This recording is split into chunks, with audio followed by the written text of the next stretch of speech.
안녕하십니까? 세계 성도 여러분. 2023년도 철력 5월 1일, 양력 6월 18일 성일이 되겠습니다. 오늘의 말씀의 제목은 통일교 사람들이 꼭 들어야 될 사항.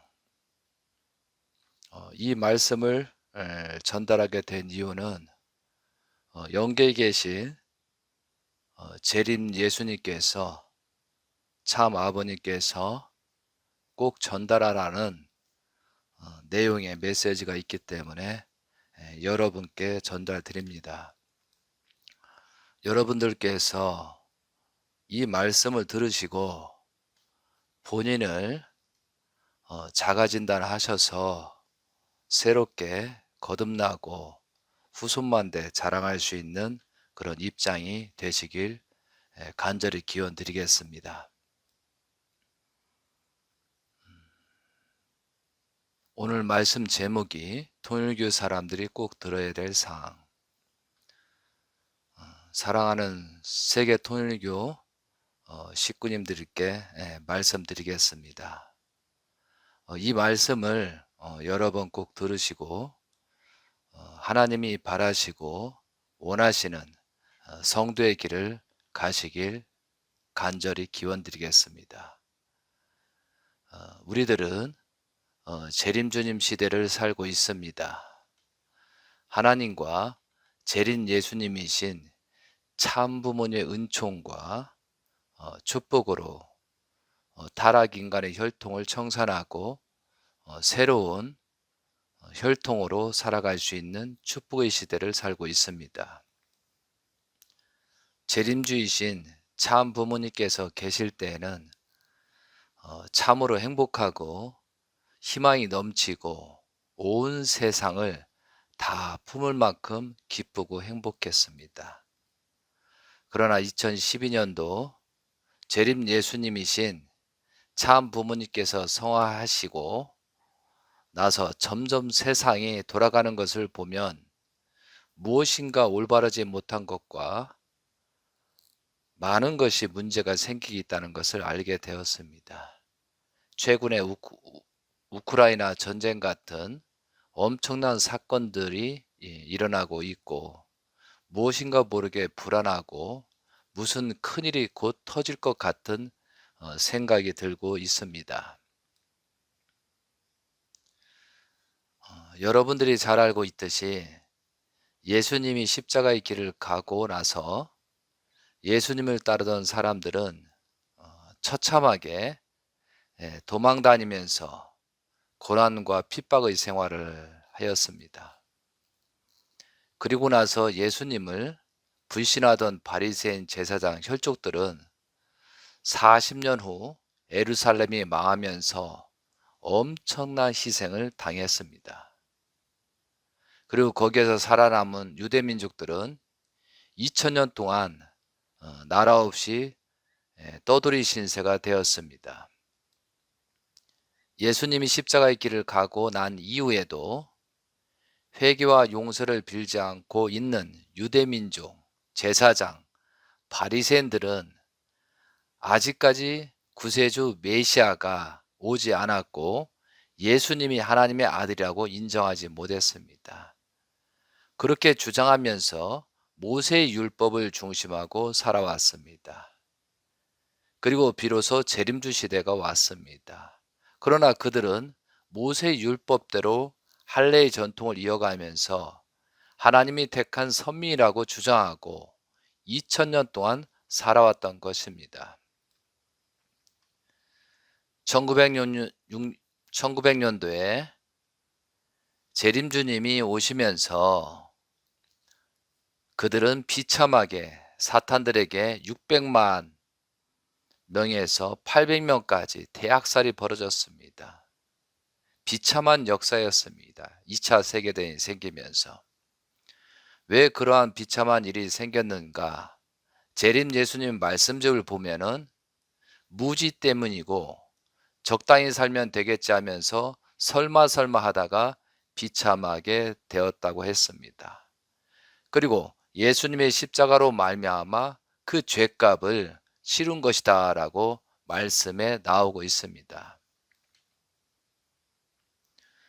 그 이유는 그들이 존재하면 세계에 영향력 있는 그 자리에 있기 때문에 재림주님이 복귀 섭리가 어렵기 때문에 최후의 운명을 맞이하게 된 것이라고 아버님 말씀에 있습니다. 그리고 재림주 시대가 시작되었던 것입니다. 이러한 무서운 과거의 역사가 있었다는 사실을 우리들도 알고 있으면서도 지금 통일가의 사람들을 보면 심각한 입장이면서도 세상적으로 물질적인 중심자, 개인주의로 살아가고 있다는 사실입니다. 참으로 안타깝고 걱정되는 일입니다. 재림주이신 참부모님께서 성하신 이후 10년이 넘고 2023년도를 살아가고 있는 여러분은 지금 어떠한 생각을 가지고 살아가고 있습니까? 여러분도 다 느끼고 있지만 어딘가 외롭고 모든 세상이 사탄뼈로 변해가고 있고 불안과 공포가 오고 있음을 직감하고 있지만 무엇을 어떻게 하고 앞으로 살아갈지 막막한 사람들도 있을 것입니다. 그리고 신경 안 쓰고 있는 사람도 있을 것입니다.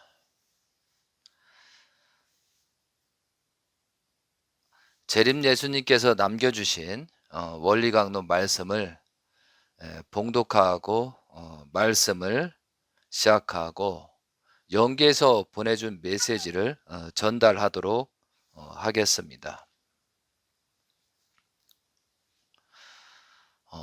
원리강론 258에서 259페이지를 펴주시기 바랍니다. 이 내용은 우리들이 어떻게 살아야 하는가 핵심 내용을 말하고 있습니다. 제목이 복귀섭리 역사와 나이입니다.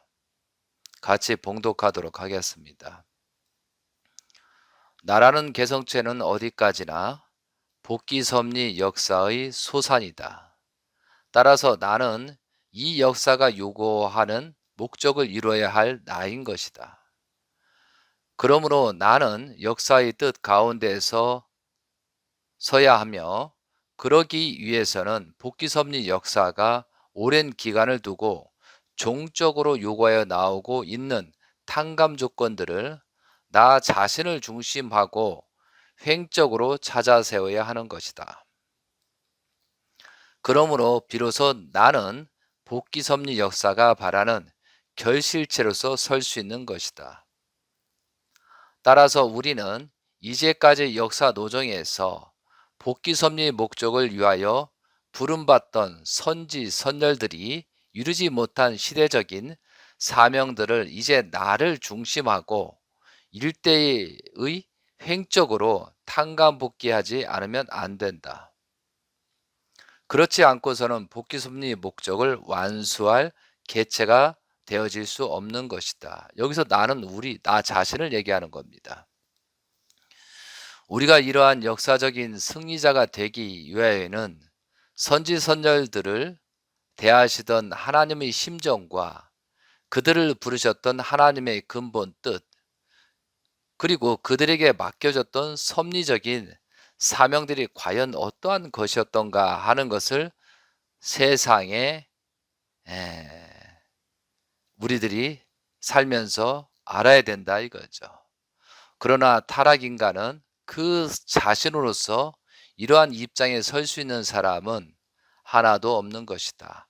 그러므로 우리는 복귀섭리 완성자로 오시는 재림주님을 통하여 그 모든 것을 알고 또 그를 믿고 모셔 그와 하나가 됨으로써 그와 함께 복귀섭리 역사의 종적인 탕감 조건들을 횡적으로 찾아 세운 입장에 서지 않으면 안 되는 것이다.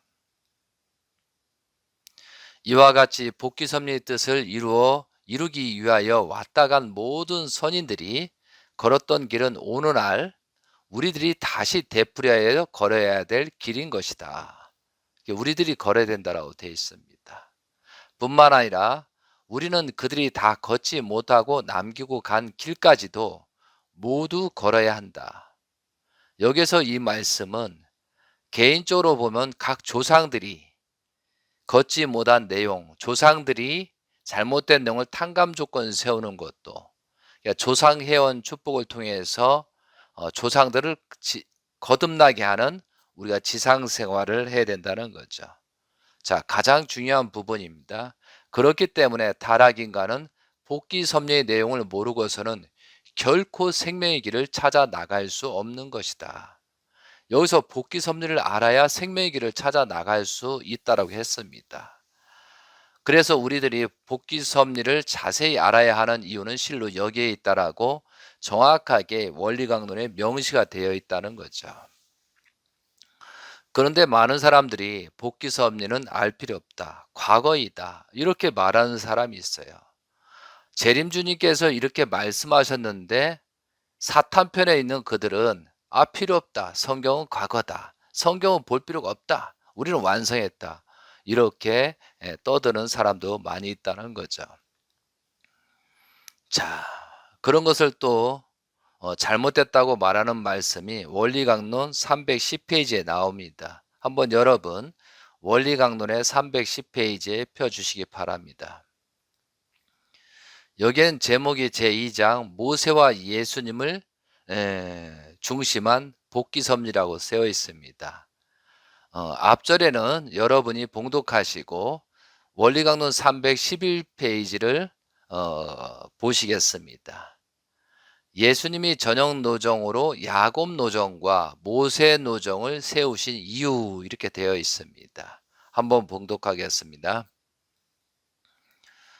복귀 섭리의 목적은 궁극적으로 인간 자신이 그의 책임 분담으로써 사탄을 자연 굴복시키고 주관할 수 있게 됨으로써 이루어지는 것이다. 예수님이 인간 조상으로서 메시아의 사명을 맡고 오신 것도 사탄 굴복의 최종적인 노정을 개척하여 모든 성도들로 하여금 그 노정을 따라가게 함으로써 사탄을 굴복해 하시기 위함이었다. 다시 이 말씀을 좀 바꿔보면은 다시 오시는 재림 예수님께서, 참 부모님께서 인간 조상으로부터 메시아의 사명을 맡고 오신 것도 사탄 굴복의 최종적인 노정을 개척하여 모든 성도들로 하여금 이 노정을 따라가게 함으로써 사탄을 자연 굴복해 하시기 위함이었다. 재림주 노정을 보면서 우리도 작지만 그에 합당한 조건을 세워야 된다고 분명히 여기에 말씀이 명시되어 있다는 거죠. 그런데 하나님께서도 순종 굴복하지 않았던 사탄이 인간 조상으로 오시는 예수님과 성도들에게 순종 굴복할 리가 없다. 그러므로 하나님은 인간을 창조하신 원리적인 책임을 지시고 야곱을 세우심으로써 그를 통하여 사탄을 굴복시키는 상징 노정을 본보기로 보여주셨던 것이다. 그래서 축복 가정들도 야곱 노정이 대단히 중요하다는 거죠. 하나님은 이와 같이 야곱을 세우셔 사탄을 굴복시키는 본보기 노정을 보여주셨기 때문에 모세는 이 노정을 본보기로 하여 그 형상 노정을 걸음으로써 사탄을 굴복시킬 수 있었다. 그리고 또 예수님은 야곱 노정을 밟아온 모세 노정을 본보기로 하여 그 실체 노정을 걸음으로써 사탄을 굴복시킬 수 있었으며, 한편 또 성도들도 그 노정을 따라 걸음으로써 사탄을 굴복시키고 주관할 수 있게 되는 것이다. 여기서 분명히 명시되는 말은 한편 또 성도들도 그 노정을 따라 걸음으로써 사탄을 굴복시키고 주관할 수 있게 되는 것이다. 재림주를 통해서 재림주를 살고 있는 사람들은 복귀 섭리를 알아야 됩니다.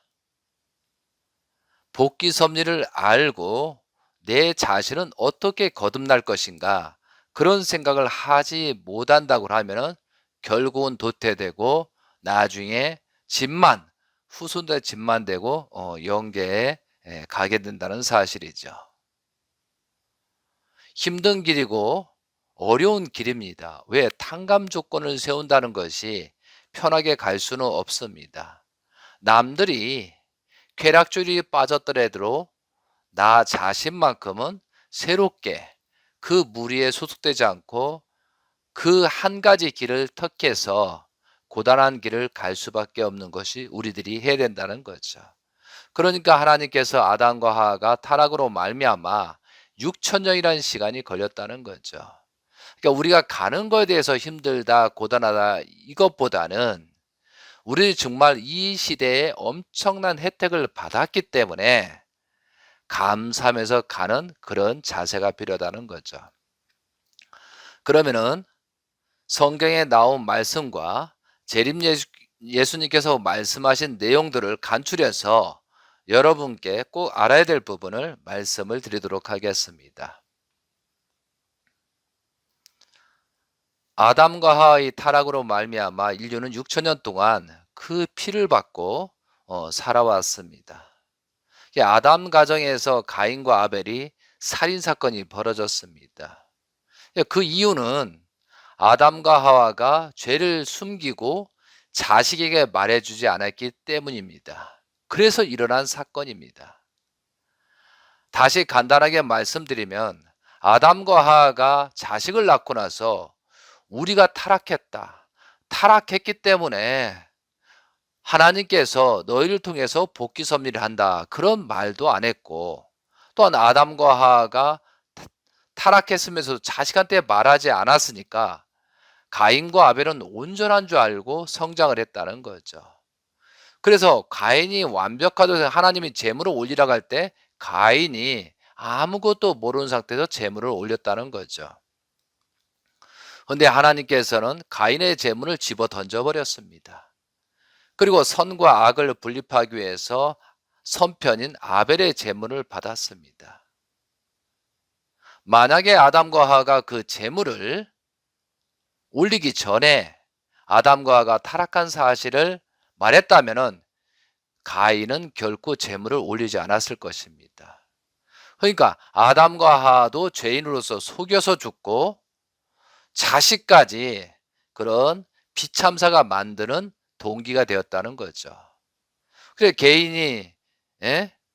가인이 그 제물을 올리고 하나님께서 집어 던졌을 때 그 충격이 얼마나 컸겠느냐 이거죠.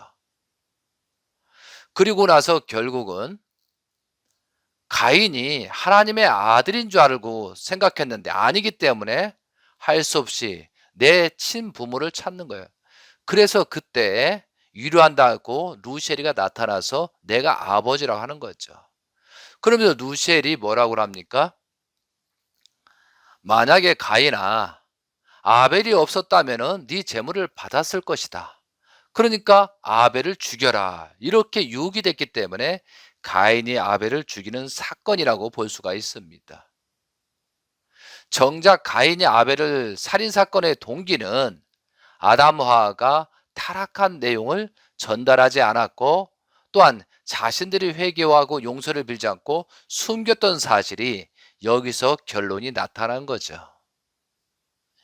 이거와 마찬가지로 현재 축복가정들, 통일가의 축복가정들이 이러한 현실에 직면하고 있다는 거죠. 여러분이 얼마든지 속이고 갈 수 있지만 자식들이 살인사건이 벌어질 수 있다는 사건을 상기하면서 지금이라도 회개와 용서를 빌고 출발하는 여러분이 되시기 바랍니다.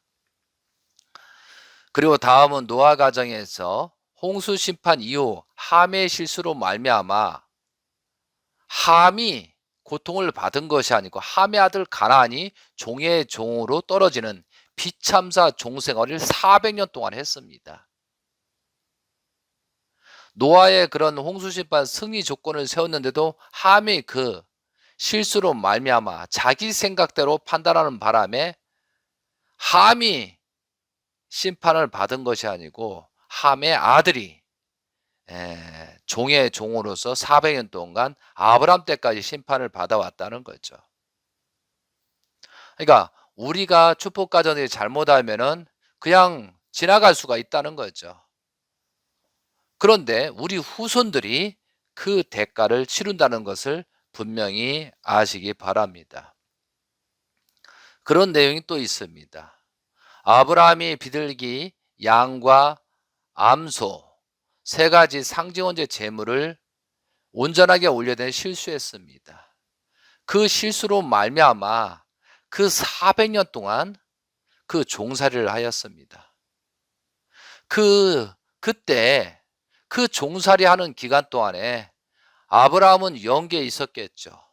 그럼 영계에서 그것을 보면서 얼마나 괴로웠겠느냐라고 우리가 판단을 해봐야 된다는 거죠. 그냥 단순하게 글로 지나가는 게 아니고 여러분이 아브라함이라면 어떻겠느냐 이거죠. 심각한 내용이라는 거죠. 아브라함의 그 영계에 가서 그 장면, 종살이하는 내용을 보았을 때 함이 가나안의 아들 내 후손이 종살이하는 400년 기간을 보았었을 때 그 마음이 어떻겠느냐 이거죠. 지금 현재 축복강자들이 재림주를 만나가지고 범죄를 저지르고 그 후손들이 당하는 그런 내용들을 보면서 영계에서 편안히 잠을 잘 수 있겠느냐 이거죠. 지금 영계에서 재림예고 메시지 내용을 알기 쉽게 좀 전달하기 위해서 이런 말씀을 드리는 겁니다. 또한 아브라함 가정이 사탄이 침범하여 친자를 갖지 못해서 사라가 하갈의 종으로 혈통을 이어가려고 하였습니다. 그런데 하갈은 애굽인 종이잖아요. 자신의 자식이라고 하면서 사라를 멸시했습니다. 그 결과 임신한 상태에서 사막 광야로 떠돌아다녔습니다. 근데 그때 여호와의 사자라고 성경에는 나오지만 실제 조사를 해보니까 사탄 누셀이었습니다. 그 누셀이 나타나서 이스마엘이라는 이름을 주시고 사탄의 혈통으로 이어가는 사건이 발생했습니다. 여기에서 내용이 누셀의 축도입니다. 창세기 16장 12절에 그가 사람 중에 들나귀 같이 되리니 그의 손이 모든 사람을 치겠고 모든 사람의 손이 그를 칠지며 그가 모든 형제와 대항해서 살리라 하니라. 이러한 무섭고 엄청난 축도의 사탄의 말이 있었습니다. 그런데 심각한 내용은 13절입니다. 하갈이 자기에게 이르신 여호와의 이름을 나를 살피시는 하나님이라고 하였으니 이는 내가 어떻게 여기서 나를 살피시는 하나님을 배웠는고 함이라 말씀하셨습니다. 하갈은 자신에게 축도한 것이 하나님, 사탄 누시에 구분하지 못했습니다. 그러므로 말미암아 사탄이 축복해주는 그런 사건을 됐고 사탄의 인을 친 자식 이스마엘이 나오게 되었습니다. 결과가 어떻습니까? 이스마엘의 후손들이 지금 아랍인이고요. 종교는 IS 이슬람, 무슬림, 무하마드 유이신으로 그 혈족들입니다. 지금 세상에서 엄청난 범죄를 저지르고 있는데 이스마엘 혈족이라는 거죠. 여기에서 하갈이 아브라함의 자녀 사라의 자녀를 낳는다고 했으면은 엄청난 축복을 받고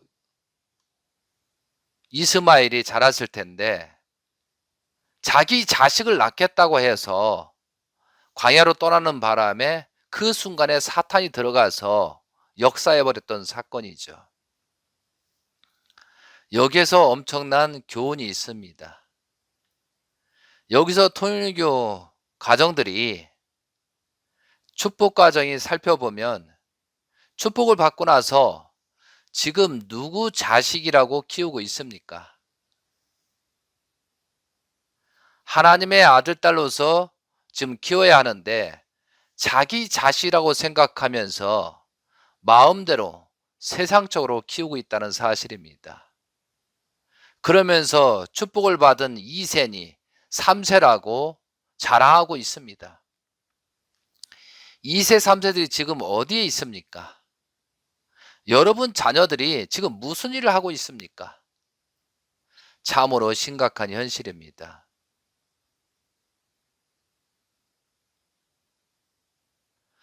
우리들이 잘해야 자식이 따라오는 것입니다. 지금 여기 하갈이 하는 모습이나 우리들이 하는 행동이나 어떤 차이가 있을까? 정말 하나님이 바라시고 원하는 그런 모습으로 살고 있는가? 정말 자가진단할 때라고 보겠습니다. 특히 참 가정을 비난한 자들이 자식들은 대부분 세상으로 가서 먹고 사는 의식주에 빠져 있다는 사실입니다. 여러분도 영계에 갈 날이 머지 않았습니다. 누구나 영계를 가게 됩니다. 영원히 살 수 없는 거죠. 그러면 영계에 가서 후손들이 비참한 내용으로 살고 처참하게 죽어가는 모습을 보기 전에, 그죠? 지금부터라도 심각하게 여기고 회개와 용서를 빌고 살아야겠습니다. 이 타락된 근본된 내용을 해결하지 않고 뭐 활동을 한다, 무슨 대회를 한다, 뭐 한다, 이거 무가치한 내용입니다. 자신부터 거듭나는 그런 생활을 하는 것이 가장 바람직한 행동이라고 보겠습니다. 하나님께서 아브라함이 75세 때 상징 언제를 통해서 복을 주고 그 아브라함을 통해서 메시아의 기대를 세우려겠는데 75세 때 상징인재 실수로 말미암아 고통받는 24년이라는 그 기간이 있었습니다. 그래도 아브라함은 회개와 용서를 빌고 생활하는 가운데 24시간이 지나서 아브라함은 99세 때가 되어 아브라함을 아브라함이라고 사례를 사라라고 이름을 바꿔주면서 새롭게 출발하도록 축복하셨습니다. 그리고 난 다음에 창세기 18장 19장에 소돔과 고모라 세 개의 도시를 심판하시고 완전히 멸망하는 사건이 벌어집니다. 그런 다음에 100세가 돼서 친자인 이삭을 낳고 축복을 해 주십니다. 그런데 아브라함이 자신의 실수로 말미암아 이삭을 번제라는 하나님의 시험을 받고 제물을 올리는 상황이 벌어집니다. 모리아산에 가는데 3일 동안이었습니까? 그러면 여기서 아브라함이 어떠한 심정으로 3일 동안 모리아산에 올라가겠습니까? 자식의 죽음 앞에 놓고 아브라함과 사라의 심정은 어떻겠는가 깊이 생각해야 됩니다. 아브라함의 죄로 말미암아 이삭을 번제할 수밖에 없는 그 아브라함의 심정을 생각하면서 그러한 일이 생기지 않도록 우리들이 어떻게 해야 될 것인가 심각하게 생각해야 된다는 거죠. 여러분, 통일가의 축복 가정들이 잘못하면 자식들이 죽어가는 사건이 발생할 수 있다는 사실입니다. 여러분의 자식들은 지금 순종 굴복하고 있습니까? 부모를 따르고 있습니까? 참으로 심각한 때가 다가오고 있다는 것을 저는 알기에 이렇게 말씀을 드리는 것입니다. 이삭은 번제의 제물이 되었기 때문에 이삭의 자식인 에서와 야곱에서 섭리를 하게 되었습니다. 여러분도 수없이 들어서 알겠지만 야곱은 21년 동안 하란에 가서 가정적인 기대를 세우고 에서를 만나기 위하여 가나안으로 가던 도중에 야복강에서 하나님의 천사와 씨름을 하여 승리 조건을 세우고 이스라엘이란 승리자의 이름을 받게 되었습니다. 여기서 통일교 사람들의 큰 교훈이 있습니다. 재림주의심 참범으로부터 축복받은 1세들은 축복받고 나서 21년 동안 가정적인 기대를 세워야 한다는 의미입니다. 여러분 축복받고 야곱처럼 21년 동안 생활하였지만 이것을 다시 진단해 봐야 된다는 거죠. 축복받고 나서 21년 조건을 세워야 비로소 하나님이 쓰실 수 있는 입장이 된다는 사실입니다. 그렇게 우리들이 살아야 되고 참부모님께서 수십 번, 수만 번 말씀하셨던 내용은 여러분도 기억할 거이잖아요. 그런데 여러분이 지금 축복받고 어떻게 생활해야 되냐 이거죠. 야곱 노정을 읽으면 그런 본보기 노정으로 내가 어떻게 할 것인가 그것을 고민하지 않고 그냥 막 살고 있다는 거죠. 야곱이 21년 승리 조건을 세우고 에서를 자연굴복시키고 가나안에 살고 있을 때 야곱 가정이 비참한 역사가 벌어집니다. 야곱의 딸이 강간을 당하고 또한 그 형제들이 원수 같겠다고 하여 대표적인 시몬과 레이가 할례를 하면 살려주겠다고 해놓고 할례한 사람들, 낫지도 않은 사람들을 가서 밤에 전부 다 살인해버리는 사건입니다. 왜 이러한 비참한 역사가 벌어졌는지 여러분도 생각해야 합니다.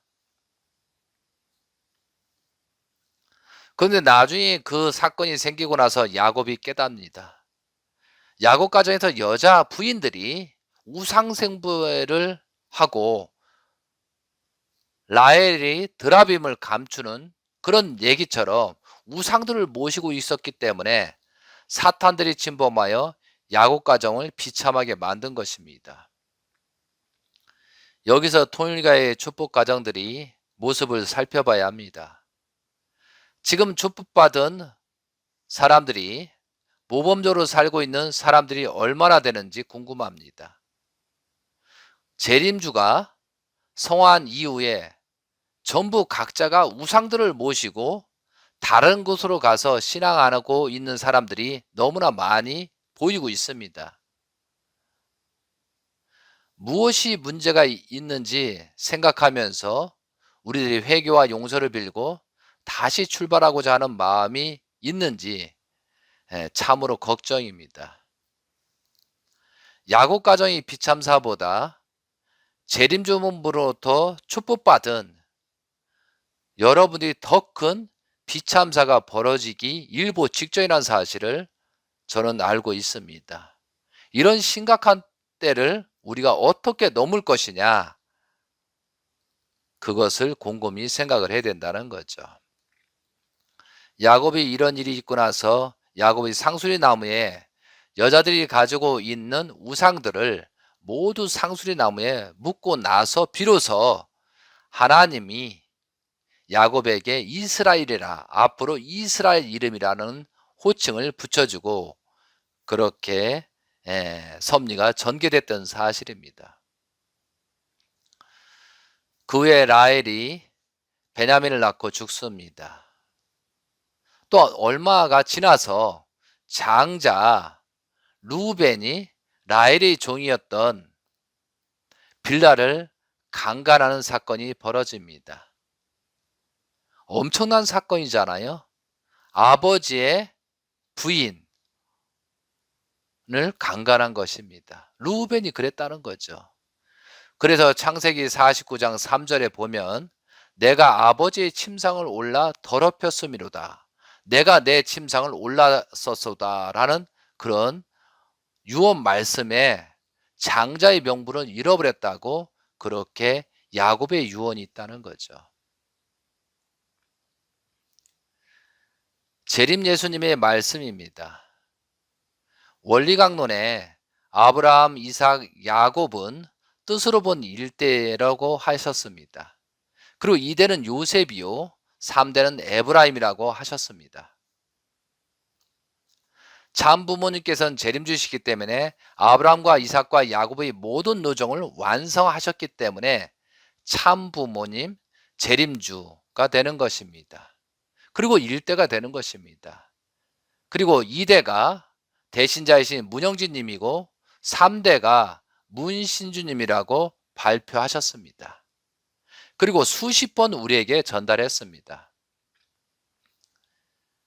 이러한 내용들을 재림주님이 정한 것도 아니고 하나님께서 혈통적으로 그렇게 하신 것입니다.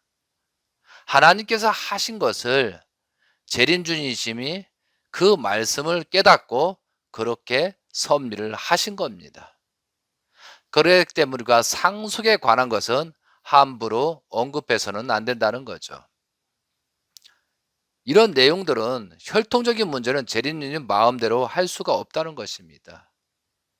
그런데 여러분들이 하나님의 복귀 섭리를 모르다 보니 현재 통일가는 사탄들의 유혹에 빠져서 크게 새 갈래로 갈라지고 있습니다.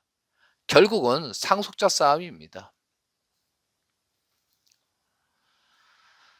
아담, 예수님, 재림주님은 종적인 3단계를 횡적으로 탕감 조건을 세우는 것이 재림주님의 가정입니다.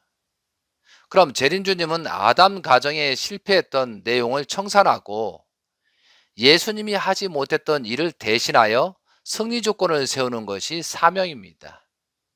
그리고 참 가정의 혈통을 남기면 모든 책임을 다하는 것입니다. 이것이 아담과 하와가 예수님이 하지 못한 것을 청산하고 탕감 조건을 해서 재림주 참부모 그리고 참된 혈통을 남기는 것이 재림주의 목적이고 이것을 다 이뤘다 하신 것입니다. 그리고 2세 섭리입니다. 2세 섭리는 아담의 자녀인 가인과 아벨 섭리, 그리고 야곱의 아들 유다와 요셉 섭리는 재림주님의 아들 가인 입장인 국진님과 아벨 입장인 막내 형제님께서 대신자로서 지금 섭리를 하고 있다는 사실입니다. 참 가정에서 2세 섭리는 상속자이신 문영진이십니다. 요셉제론 그러한 입장이라는 사실을 우리가 알고 야고보의 유언 창세기 49장에 야고보의 자식들의 운명이 통일가의 축복 가정이라면 수십 번 읽고 깨달아야 합니다. 이 내용에서 참 가정의 자녀들의 운명과 각자의 책임이 무엇인가 정확하게 깨우칠 수가 있습니다. 현재 축복 가정들이나 통일가의 사람들이 모르다 보니 참 가정을 비난하고 상속자를 비난하는 엄청난 사건들이 벌어지고 있다는 사실이죠. 그런 내용들이 전부 다 누시의 사탄한테 역주관 당하기 때문에 그런 생각, 그런 판단을 하고 지옥이라는 개념을 망각하면서 또한 재림주 하나님을 망각하면서 막말을 하고 있다는 사실이죠. 요셉 노정을 잠깐 말씀을 드리겠습니다. 창세기에 보면은 요셉이 17세에 사건이 생깁니다. 형들이 죽으려는 사건입니다. 유다는 동생을 구해주기 위해서 당장 죽는 것보다 후일을 기약하기 위해서 장사꾼에게 종들에게 넘깁니다. 그런데 이 내용 중에 있지 않습니까? 미디안 사람과 이스마엘 사람에게 팔았다라고 나와 있습니다. 그런데 여기서 유다가 형들을 설득할 때 설득력이 있어야 합니다. 그래서 이스마엘 사람들에게 판 것입니다. 그런데 여기서 이스마엘 사람과 미디안 사람이라고 나오는데 그 미디안 사람은 누군가를 찾아보니까 창세기 25장에 아브라함의 후처 구두라의 넷째 아들이라고 되어 있습니다. 그리고 이스마엘은 하갈 종 아들입니다. 그럼 미디안 사람보다 그죠? 이스마엘 사람들이 누구와 더 야곱 가정과 원수일까라고 보니까 이스마엘 가정은 그죠? 이스마엘 그 사람들은 이삭을 희롱하고 죽이려 하다가 광야로 쫓겨난 족속이 이스마엘 사람들입니다. 성경을 깊이 알면 알수록 그죠? 하나님의 섭리를 알게 됩니다. 그렇기 때문에 이스마엘 사람이 원수기 때문에 형들이 그게 타당하다 해서 팔 수 있는 조건이 생겼다는 거죠. 그리고 이제 형제들은 요셉을 죽은 입장 팔아먹고 나서 염소에 피를 묻혀서 야곱 아버지의 거짓 보고를 합니다. 짐승에 잡혀 죽였다고 그렇게 말하잖아요. 근데 그 말을 전달하기 싫어서 유다는 형제들과 떠납니다. 그래서 세겜에서 도단에서 가나안에 있는 야곱까지의 거리가 130km입니다.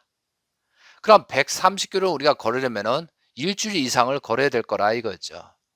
그때 형제들이 거짓 보고는 수락할 수 없기 때문에 유다는 광야로 떠납니다.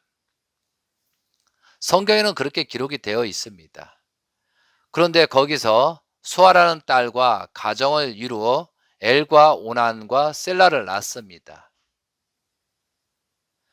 그리고 다말의 며느리를 맞이하였습니다. 그런데 엘이 죽고 오난도 죽고 셀라는 결혼을 못해 후손을 잊지 못했습니다. 참 이상하게도 수아라는 딸의 아들들과 혈통을 이어가지 못했습니다. 다말은 창녀로 변장해서 유다의 아기를 낳았습니다. 그 아들들은 뱃속부터 전쟁을 해요. 장자복기를 완성해서 베레스와 세라라는 가인의 혈통이 이어갑니다.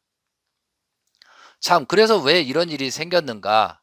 제가 성경을 분석하다 보니까 수아의 딸을 중심한 혈통이 이어지지 못했습니다. 수아의 딸이라고 했는데 수아의 딸이 누군가를 성경에 찾아보니까요. 창세기 25장 1에서 2절 아브라함 후처 구두라 여섯 번째 아들이 수아였습니다. 여기서 보면 후처의 후손들과 연결되지 못하는 하나님의 혈통적인 복귀 섭리가 있다는 것을 저는 또 여기서 알게 됩니다. 그렇기 때문에 축복가정들이 범죄를 저질러서 축복가정에 가정으로서 망각하고 다른 사람과 어떤 관계를 맺든가 어떤 일이 벌어지면 그 혈족은 다 사라지게 되었다라고 되어 있는 것입니다. 실제로 재림주가 오셔서 1970년도부터 본격적인 후손을 번창하라 했었을 때 세상에서는 한국에도 새마을 운동, 세계에서는 핵가족제들에서 하나 낳기 둘 낳기 운동을 하잖아요. 통일교에서는 많이 낳기 운동을 하잖아요. 그것처럼 세상의 민족들이 줄어든더라 이거죠. 섭리의 때에 맞춰서. 이거와 마찬가지 같아요.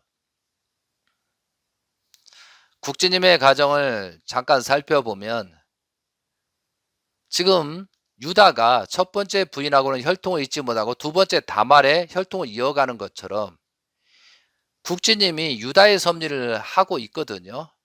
근데 첫 번째 결혼을 하였는데 어떠한 사정으로 이혼이 되었고 두 번째 가정에서 가인 혈통을 승리적으로 이어가고 있습니다.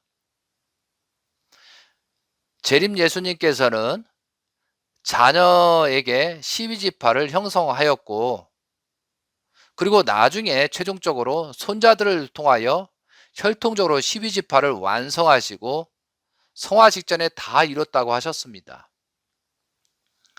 그래서 잠깐 자세한 것을 여러분이 물어보면은 개별로 전달을 해 드리겠지만 잠깐 여기서 살펴보게 되면은 국진님과 형제님의 가정에서 손자 손녀가 12명을 낳고 나서 12지파 완성하시고 나서 다 이뤘다고 왕님 아버님께서는 그렇게 하셨습니다.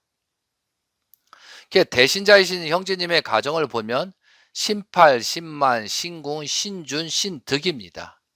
5명의 자녀가 있고 국진님의 가정을 보면 영주님의 자녀인 양녀, 신하님, 그리고 신내, 신수 3명의 여자분입니다.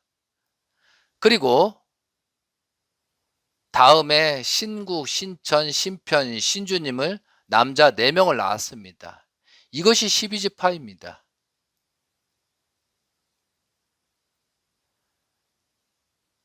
특히 12지파 맨 마지막에 신주님이 있죠. 신주님은 2012년 4월 14일 그때 천령으로 낳으시고 엄청난 기쁘시고 다 이뤘다라고 선포하셨습니다.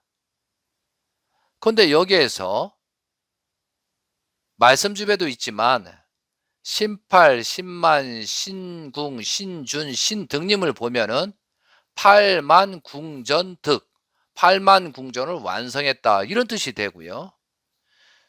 국진님의 가정을 보면은 남자들 보면은 신국, 신천, 신편, 신주거든요. 거꾸로 얘기하면은 주편천국, 수내아, 주편천국을 이루다 이렇게 되어 있습니다. 그러니까 이 이름에 대한 말씀은 말씀집에 많이 나오고 있습니다.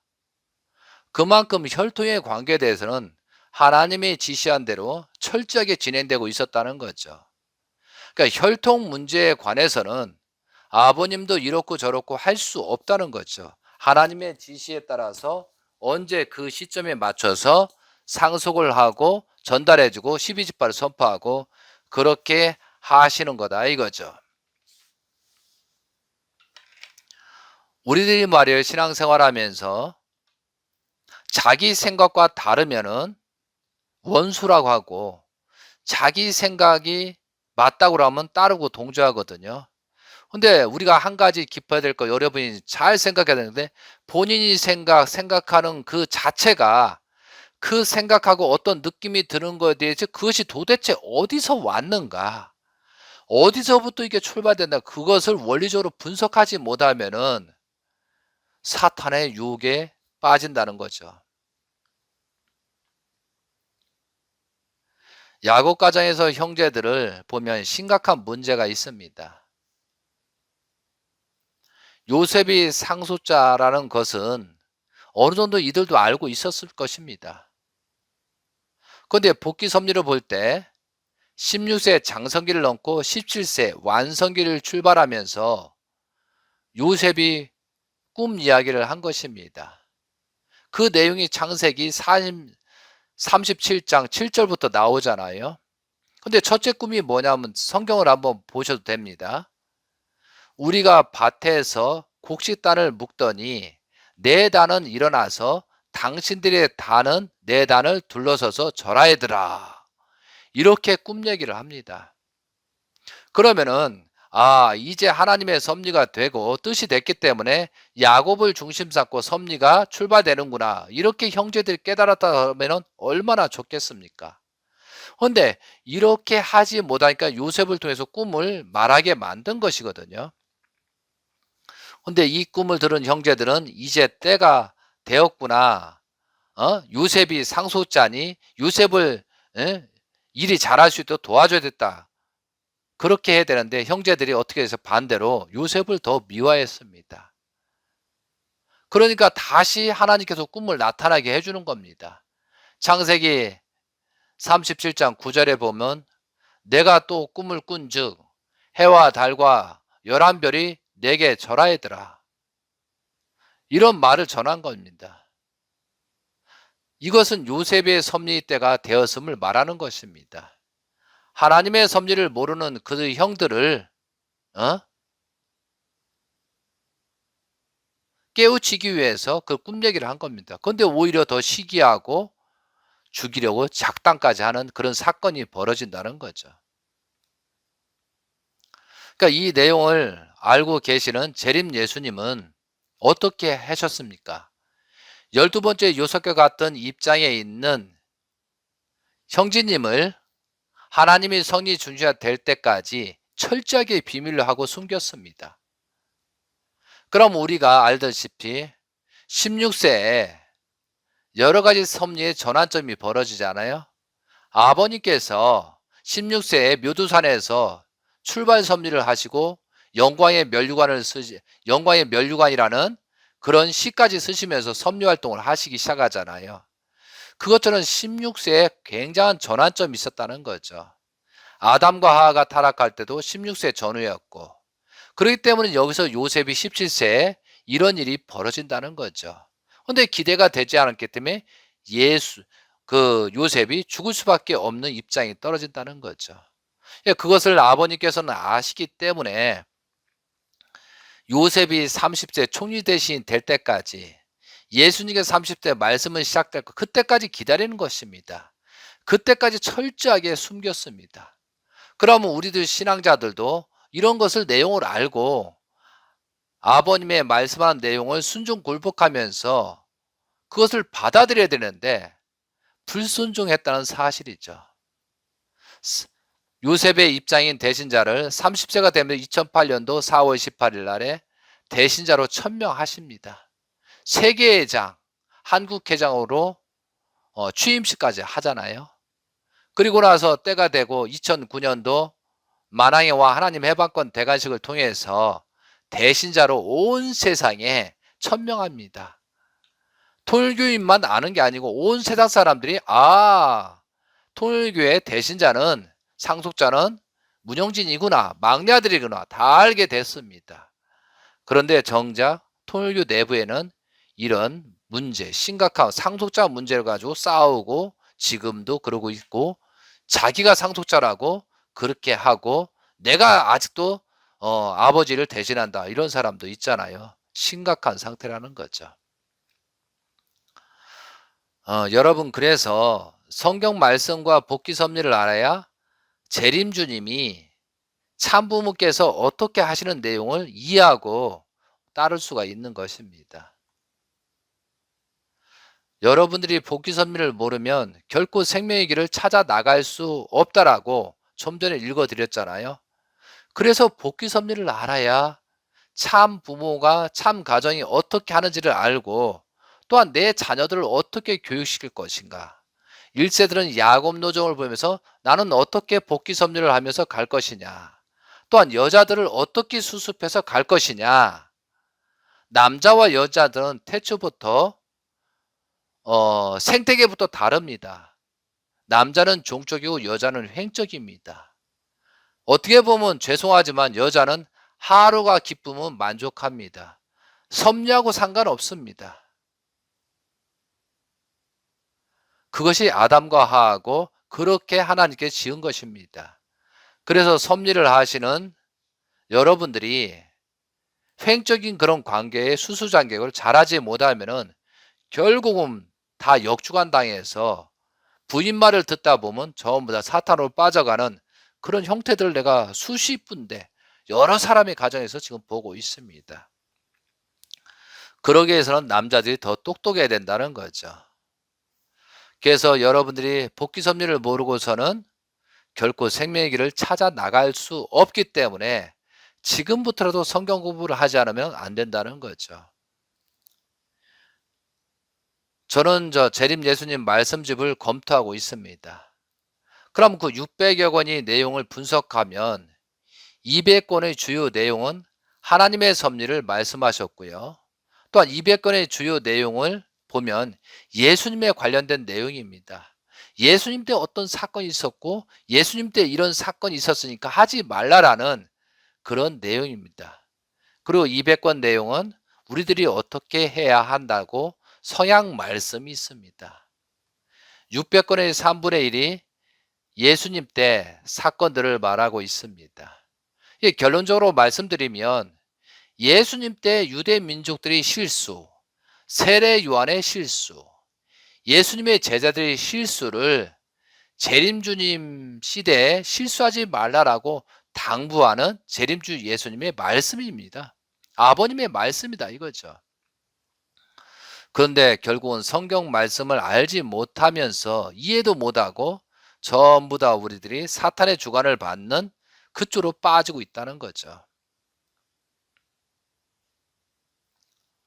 사랑하는 통일가의 사람들에게 몇 가지 말씀을 메시지를 전달하고자 합니다. 지금이라도 첫 번째 성경 말씀을 실체적으로 보시고 복귀 섭리를 알아야 앞으로 다가올 시련을 극복할 수 있습니다. 그리고 두 번째, 우리들은 6천년의 하나님의 복귀 섭리 승리와 재림 예수님이 탕감 조건으로 새롭게 혈통을 전환하고 축복을 받은 사람들입니다. 그런 사람들이 아무런 가치 없이 살아서는 안 되겠습니다.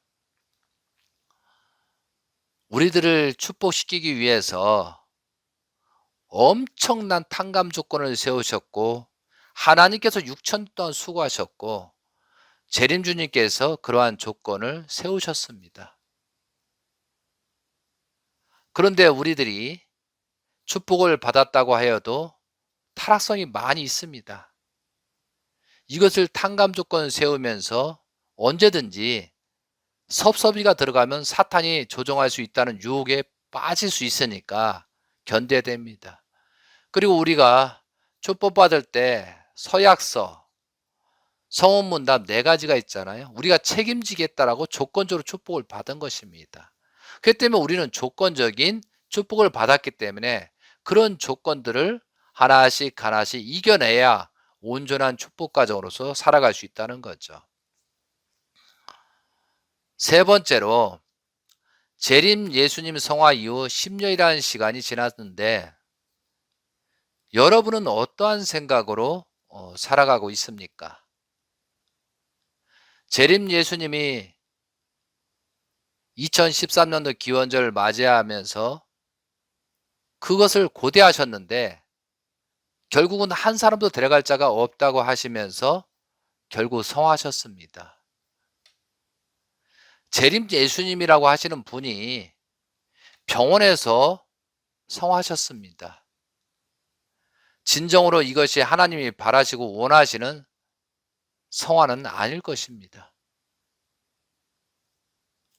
예수님이 십자가를 길을 가시고 나서 그 제자들과 성도들은 회개와 용서를 빌고 죄인의 입장에서 새롭게 거듭났는데 정작 통일교라고 자랑하고 떠드는 사람들은 우리의 모습은 지금 어떻게 가고 있는지 참으로 걱정입니다.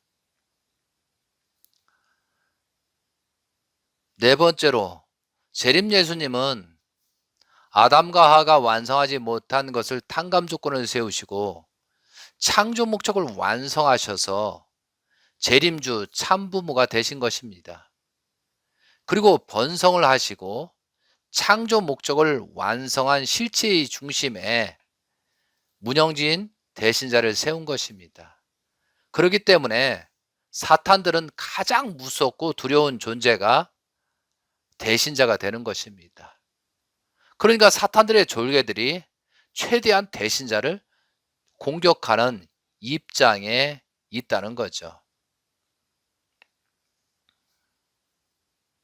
이 유혹에, 사탄의 유혹에 빠지면은 나 자신조차도 그렇게 될 수 있다는 것을 알고 심각하게 말을 해야 된다는 거죠. 자, 다섯 번째로 재림주님을 모신다는 사람들이 꼭 알아야 될 사항입니다. 예수님과 재림 예수님은 어떠한 조건을 세우시고 사탄을 주관할 수 있고 사탄을 물러가게 할 수 있습니다. 그렇지만 심판을 하지 못하는 입장입니다. 예수님께서도 사탄에게 시험을 받고 나서 사탄이 잠시 떠났다고 했지 심판한 것이 아니라고 했습니다. 사탄이 물러난 거다 이거죠. 그게 재림주님이 완성한 아담의 입장입니다. 어린 양 잔치를 하여 부부가 되어 합성일체화된 자녀가 하나님이 바라시고 원하시는 창조 목적을 완성한 실체가 되는 것입니다.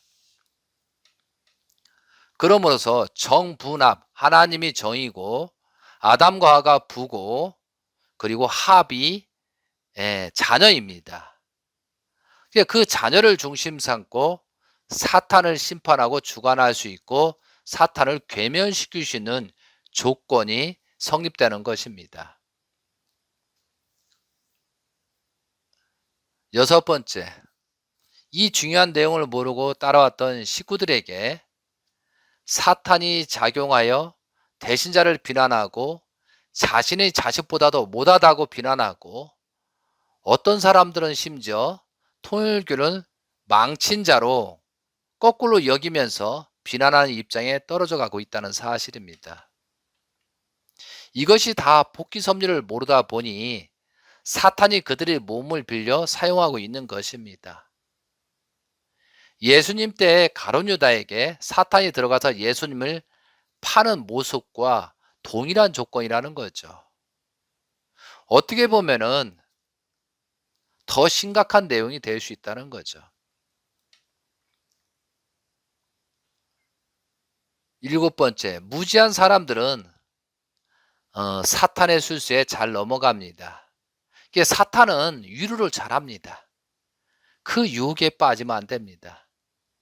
선한 사람들은 좀 거칩니다. 분명합니다. 그러니까 말투라든가 그런 것이 조금 거슬립니다. 그렇지만 거기에 진정한 뜻이 있다는 거죠. 그래서 사탄의 작전은 매혹적이라는 거죠. 그런 모습에 지금 현재 많은 식구들이 그 아버님이 찾아 세웠던 아버님이 고생해서 탕감 조건을 세워서 세웠던 그 많은 식구들이 세상으로 떠나고 있다는 거죠. 참으로 안타까운 현실입니다. 그래서 여덟 번째로 모든 복귀 섭리는 나부터 희망이 있는 것입니다. 자신의 모든 것을 보고 판단하고 거듭나지 못하면 결국 나로 인해서 후손들이 망치고 조상들을 더욱 심각한 입장으로 떨어지게 만드는 것입니다. 우리가 지상에 살면서 조상들의 업보를 탕감 조건 세우는 게 아니고 오히려 더 죄를 쌓는 그런 지상 생활이 되고 만다는 거죠. 아홉 번째로 지금 많은 사람들이 연계해 가고 있습니다. 지금 이렇게 보면은 모세 때 정탐 40일 실패하고 광야 40일 생활에서 1세들이 다 죽어가는 모습을 보는 것 같습니다. 그 광야에서 회개치 아니하고 오히려 모세만 비난하면서 결국 광야의 독수리밥이 되고 말았습니다. 이러한 내용을 보면서 지금 여러분들이 현재 어떠한 입장과 비슷하다는 것을 느낄 수 있습니다. 정말로 우리가 사탄의 굴레, 사탄의 유혹에 벗어나서 새롭게 거듭나는 심각한 시기입니다. 그리고 열 번째입니다. 예수님 때 세례 요한은 어떻게 됐습니까? 그 가정을 보면 세례 요한은 목이 잘려 죽어버렸습니다. 처참하게. 그리고 그 엄마인 엘리사벳은 자살했다고 되어 있습니다. 성경에는 없는데 아버님께서 약 먹고 자살했다라는 훈독회 시간에 말씀해 준 내용이 있습니다. 그리고 그 아버지는 성전 옆에서 맞아 죽었다라고 되어 있습니다. 예수님 때 가장 중심자 역할을 해줘야 될 그런 사람들이 이 처참한 상황이 벌어졌다는 거죠. 그러면 현재 재림주 시대를 맞이해서 재림주와 현재 정부, 그때 당시 정부였던 이승만 대통령 연결해야 되는데 그 연결해야 될 세례요한 입장이 이기붕 가정이었습니다. 그런데 이기붕 가정 중에 여자 박마리아가 이화여대 사건의 주동자였고 그들 가정을 보면 나중에 이승만 정권이 물러나고 그리고 그 아들 이강석이라는 아들이 권총을 가지고 아버지, 엄마, 동생까지 다 죽이는 그런 엄청난 사건이 벌어졌습니다. 지금 재림주가 성화하고 나서 우리 가정 속에 이런 일이 안 일어난다는 보장을 할 수 있겠습니까? 여러분들이 정말 이강석이란 그 자식이 나타나서 여러분을 죽일 수도 있다는 거죠. 설마 사람 잡습니다. 지금 여러분의 상태로 보면은 더 심각한 내용이 된다는 거죠. 그리고 이런 사람들은 축복을 받지 않은 사람들의 결과의 현상이 생겼는데 축복 가정들이 범죄를 저지르고 타락하면은 이상의 더 큰 문제가 생긴다는 것을 정말로 아셨으면 좋겠습니다. 자, 그리고 11번째.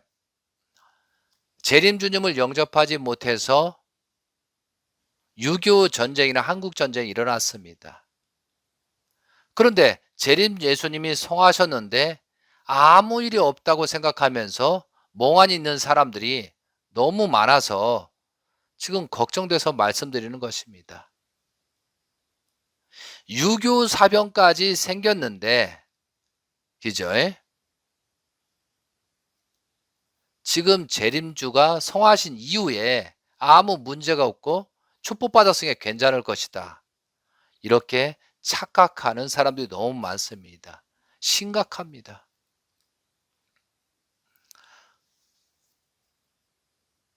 12번째, 가장 중요한 내용입니다.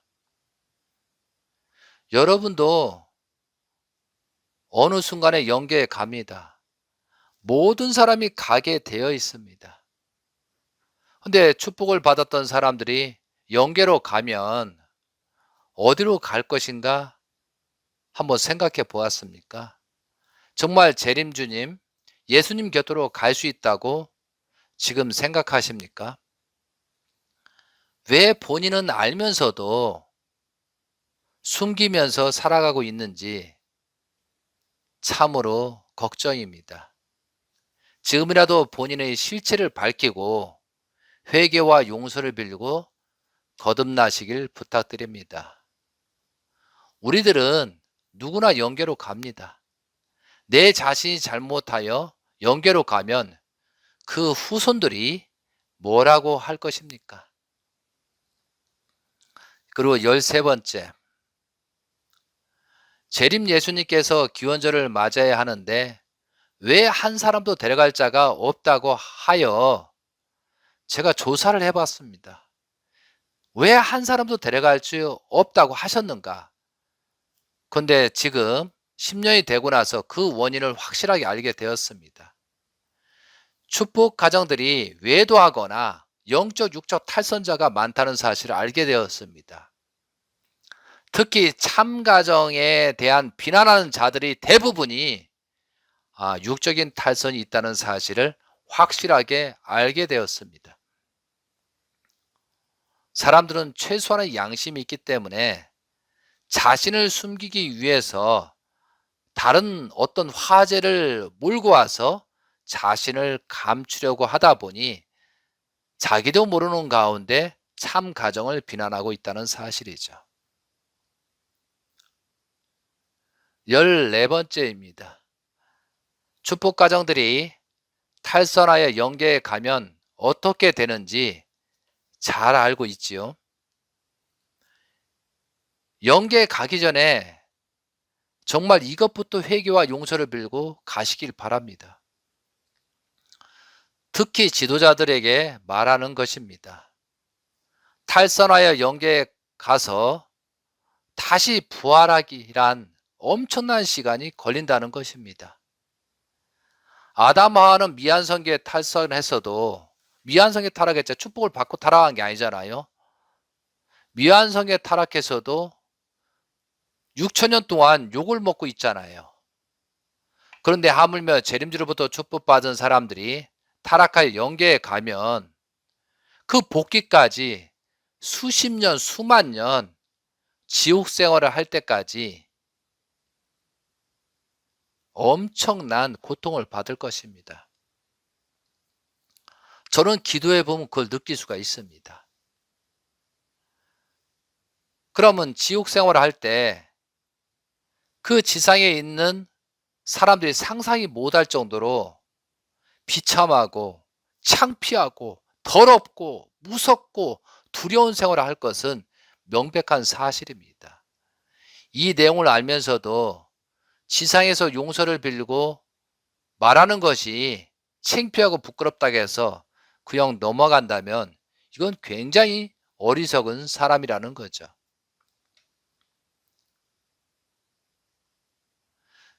지금 지상에서 타락한 것을 말하는 것이 부끄럽지만 그래도 사탄은 유혹에 빠져나와 거듭나는 길을 가시기 바랍니다.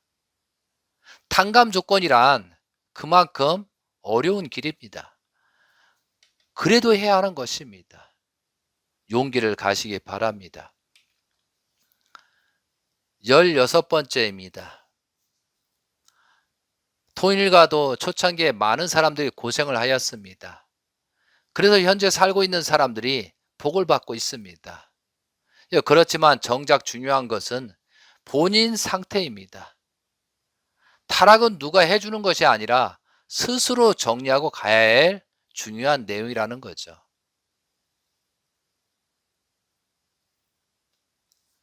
그리고 17번째입니다.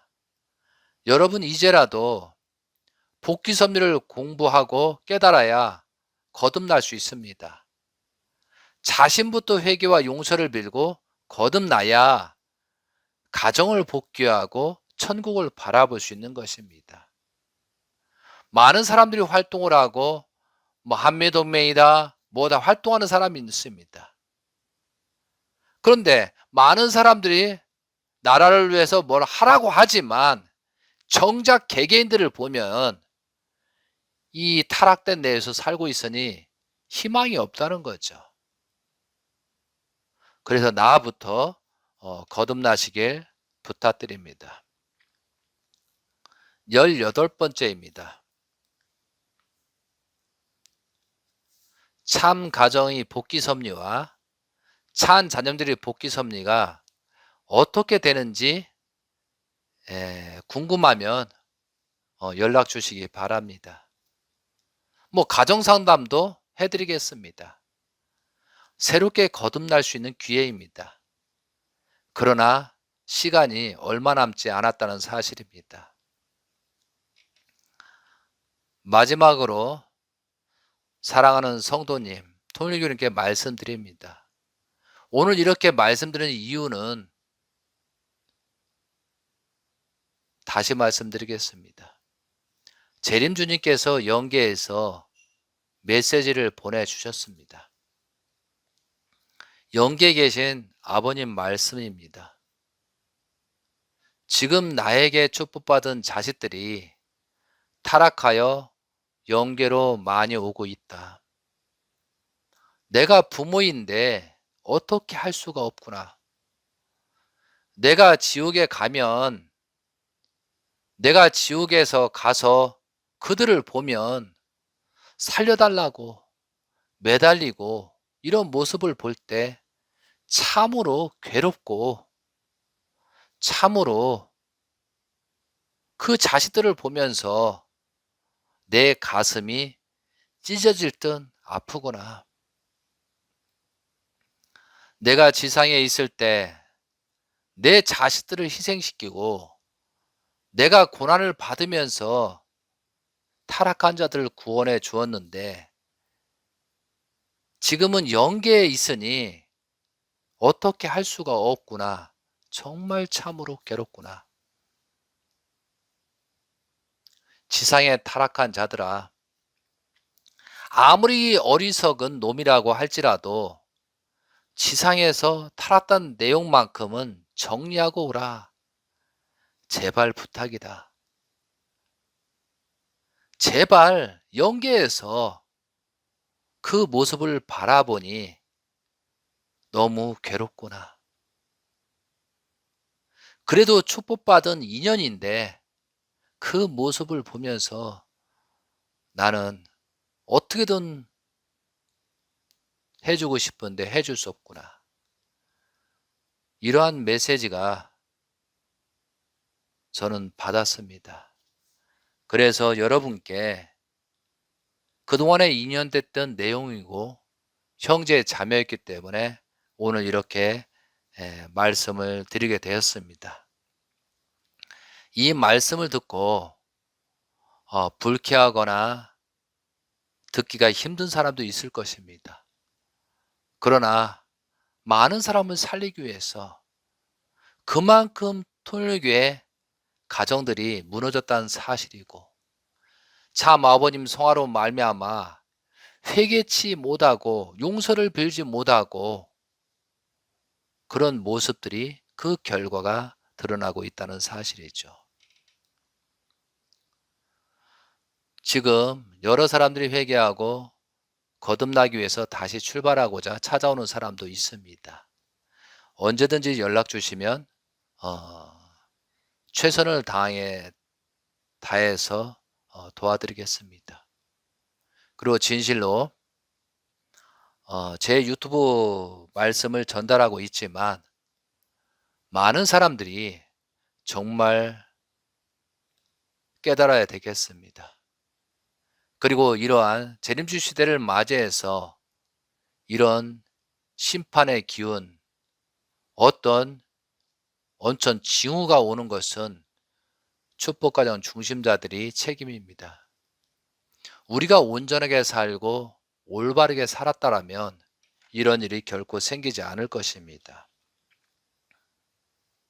정말 내가 조금이라도 양심이 있다고 하면 나부터 수습해서 새롭게 거듭나서 축복 가정으로서 온전한 모습을 찾아가시기 바랍니다.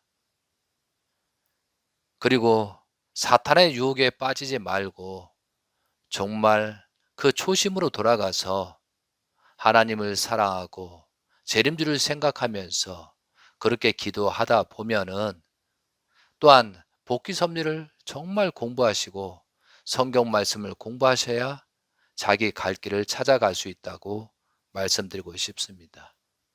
정말로 지금의 때는 겁을 주려 하는 것이 아니고 심각한 때가 오고 있습니다. 주변에서 많은 사람이 영계를 가고 있습니다. 그런데도 그 창피하다 뭐에 대해서 타락이라는 것을 정리하고 가는 모습을 볼 때 참으로 안타깝습니다. 그러다 보니 요즘 자살 사건이 많아지고 있습니다. 왜? 왜 그런 일이 생길까요? 왜 사람들이 많이 죽어가고 있을까요? 그런 것들을 생각하면서 형제 같은 마음, 사랑하는 마음으로서 이 말씀을 어쩔 수 없이 전달했습니다. 영계에 계신 재림주님, 참 부모님을 생각하면서 새롭게 거듭나시기 바랍니다. 하나님의 축복이 여러분 가정, 후손들의 역사할 수 있게 인도되시게끔 간절히 기원드리겠습니다. 감사합니다. 말씀을 마치도록 하겠습니다. 아주 감사합니다.